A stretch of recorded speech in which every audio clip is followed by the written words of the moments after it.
Hello guys and welcome back to the Little Scale Cars YouTube channel. Today in the review box we have another first edition slash new for 2023 casting. We have the 1982 Supra from Hot Wheels mainline. Now this is technically not a new casting. I believe they're saying that this is a retool of the old casting. That's why the card does not have the new for 2023, but we all know that this is pretty much new for 2023, so we will treat it as such. So let's go ahead and take a closer look and see if it is worth adding to your collections. Let's get started with our casting. So first things first, we will look at our proportions and everything, and once again, just like the last review with the Civic, we're really not too concerned with proportions or anything like that being towards the real life car because this is customized. It doesn't actually say it's customized, but it most definitely is. The 82 Supra did not look anything like that. So, let's go ahead and look at what we do have here, just off the basis that this is a customized Supra. So this whole bumper area, pretty nice details, everything like that. This is all plastic though. This is a piece of the base. As you can see, it blends in down here. If we come back to this rear bumper here, this is also a piece of the base. The exhaust kind of blends in there.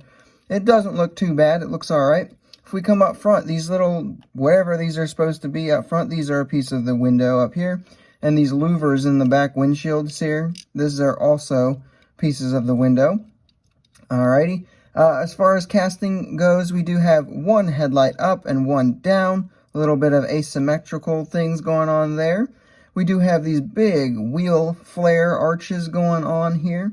We do have a little spoiler here that is casted in metal. We get two mirrors, door handles casted in, everything pretty well suited and looking good as far as casting goes. Moving into our paint and deco, we really don't have a whole lot to talk about here. We do just have this nice bright red for this mainline version. There is a Super Treasure Hunt that is a more metallic red, and it looks pretty good too. But other than that, we do have this black stripe going down both sides, which looks okay. And then we do get a little tampo work here for like the door handle area. And that is about it as far as the paint and deco is concerned. Moving into our details section. So, up front we do have one headlight up. However, that headlight does not get a tampo or anything like that, which is kind of annoying. I haven't talked about this yet, but I really am bothered by the asymmetrical thing here. I think I mentioned it when I posted this on Instagram, but yeah, I really would have strongly preferred both of them be down or both of them be up, or possibly do what Matchbox does and have different versions. I don't know, make them a piece of the headlight, something like that. Anyhow, though, so no tampo up there. However, we do get little reflectors here. They're hard to see because they kind of blend in with the striping. So there is at least sort of something up front, tampo detailing wise. Down the sides, really not much we haven't talked about yet. Same with up top, nothing we haven't talked about. Coming to the back here though, we do get a little Hot Wheels license plate. We get tail lights fully done.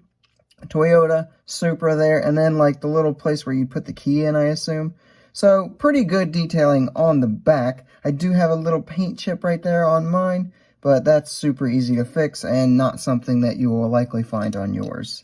We do also get the tri-spoke wheels here, which they don't look awful, but I don't think they were probably the best choice for this car, honestly, but they're okay.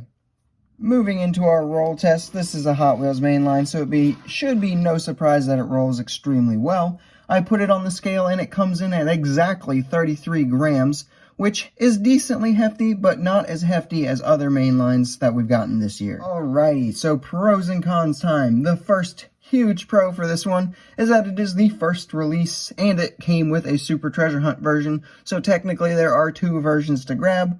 So if this is a car that you're really into, this is your first opportunity to grab it. The other big pro I'm going to go ahead and give this one is that this red was a fantastic first choice. It looks really good. This car in red is probably the color for me personally. I just think Supra looks good in red, especially this like older style versions of it. Cons though, so last time I said that the Civic was more of a personal con because I don't like customized cars that much. However, this time I'm going to go ahead and just say it's a full-on con just because this is not labeled a custom, first off, as you can see there on the base. But it clearly is custom. I mean, there's lots of things that the stock 82 Supra didn't have. But this odd, just odd choices, I would say. Like the one headlight up and one down, absolutely hate that. The asymmetrical thing just bothers the heck out of me. And I know I'm not the only one, based off my Instagram comments, that does not like that. And then just some of the other choices, the louvers back here, I don't really love them. Don't really love whatever these are even supposed to be up front. Overall, like the wheel arches don't really bother me anything, but it's just, I just don't agree with all the choices that were made for this casting. Moving into some quick size comparisons, here we have it with the Hot Wheels Supra and the Hot Wheels Supra. Sorry, the like 90s style Hot Wheels Supra and the more recent Pandem GR Supra.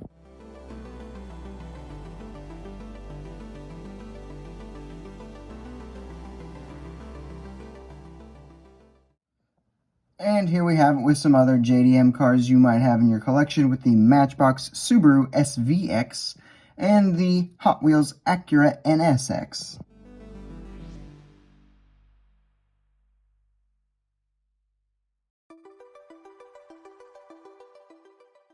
So with all of that out of the way, it is now time for me to give my overall thoughts and score. And I'm just going to go ahead and give this one a 7.5 out of 10. For me, that's really about as high as I can go. There was just no hype. As soon as I saw this one with the one headlight up and one headlight down, I knew I was not going to like that. And then having it in person, there's not enough pros for this one to really overcome kind of a con that weighs on me that much. It's just overall, it doesn't have enough redeemable qualities for me to really give it much higher than that. I really don't like the custom look or the asymmetrical headlights. I would much rather have had just a stock 82 Supra. That car is iconic, it looks amazing, and I think a newer, updated version of it for Hot Wheels would have been really, really cool, and something collectors would have really gone wild for, even though they still went wild for this one. So obviously, you know, not many people have the same issues as I do with the looks of this one. So overall, I wouldn't say it's horrible either. It's just really not for me. But if this is something that you're into, if you do have a taste for this kind of styling and all that, I would still very much recommend it. Big time for JDM guys. If that's your cup of tea, this one's definitely for you. And also, if you're into customized cars and stuff like that, that's one's also very much for you.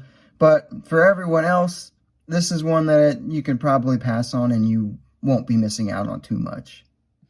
Alrighty guys, that is going to wrap up this review. I hope you enjoyed it. If you did, make sure you leave a like, subscribe if you are new, and leave a comment telling me what your thoughts are on this particular release, and I will see you in the next video.